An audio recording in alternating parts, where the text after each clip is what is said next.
Hi, I am Dr. Vishal Nigam. I'm a spine surgeon and orthopedic surgeon practicing in Delhi and in Noida. So today I'm going to talk to you about cervical spondylitis या cervical जैसे common language में कहते हैं या हमारी language में cervical spondylosis कहते हैं. So basically गर्दन का दर्द, और गर्दन का दर्द कई बार हाथों पे भी चला जाता है, कई बार चक्कर आ जाते हैं, कई बार सुन्नपन हो जाता है.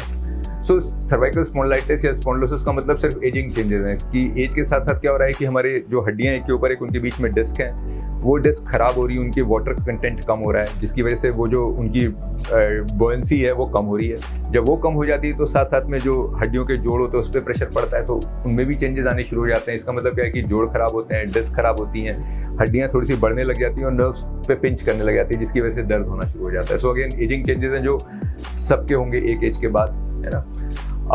पर सबको पेन नहीं होता है. एज तो सबकी बढ़ रही है, पेन क्यों नहीं हो रहा है? क्योंकि अगेन डूज एंड डोंट्स हैं. सो मेरा समझाने का मतलब क्या है कि जब भी हमें नेक पे पेन होगा तो मेडिसिन हैं जिनसे हम पेन को सेटल कर सकते हैं, पर डूज एंड डोंट्स ज़रूरी हैं. डूज जनरली हमारी आदतें हैं जो हम लोग एक पोजीशन पे बैठ के काफ़ी देर लैपटॉप पे काम कर रहे हैं, मोबाइल्स पे काम कर रहे हैं, उससे एक ही पोजीशन है. अब भगवान ने हमें ऐसा बनाया कि हमें काफ़ी सारी एक्टिविटीज़ करनी थी, इसीलिए हमारे को इतने जोड़ दिए, इतने मसल्स दिए. अगर हम सारे जोड़ों को यूज़ नहीं करेंगे, एक ही पोजीशन पे बैठे रहेंगे, तो क्या होगा, मसल्स में स्टिफनेस आ जाएगी, पेन होना शुरू हो जाएगा.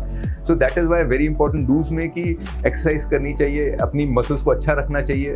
ज़्यादा देर कभी भी एक पोजीशन पे बैठ के ना कंप्यूटर पे काम करना चाहिए, ना पढ़ाई करनी चाहिए. एवरी 1 आवर एक बार छोटा सा ब्रेक ले लेना चाहिए, जैसे वॉशरूम होके आ गए हम लोग, है ना.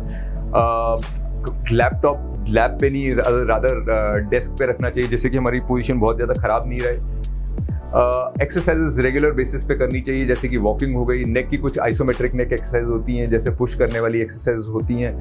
जनरली जब नेक पे पेन हो रहा होता है तो अवॉइड करनी चाहिए जर्क्स, जैसे जंपिंग, जॉगिंग, और कई लोग सीधे सीधे नेक के मूवमेंट वाली एक्सरसाइज करना शुरू कर देते हैं. उससे कभी कभी पेन को बढ़ा देते हैं. जब पहले ही जॉइंट्स इन्फ्लेम्ड है और उनको हम और फ्लेक्सिबिलिटी करेंगे और मूवमेंट करेंगे तो वो पेन बढ़ जाएगा. उस समय बेटर है कि आइसोमेट्रिक्स माने बिना नेक के मूवमेंट वाली एक्सरसाइज कर लीजिए. एक बार पेन कम हो गया तो हम सारी चीज़ें कर सकते हैं. Thank you.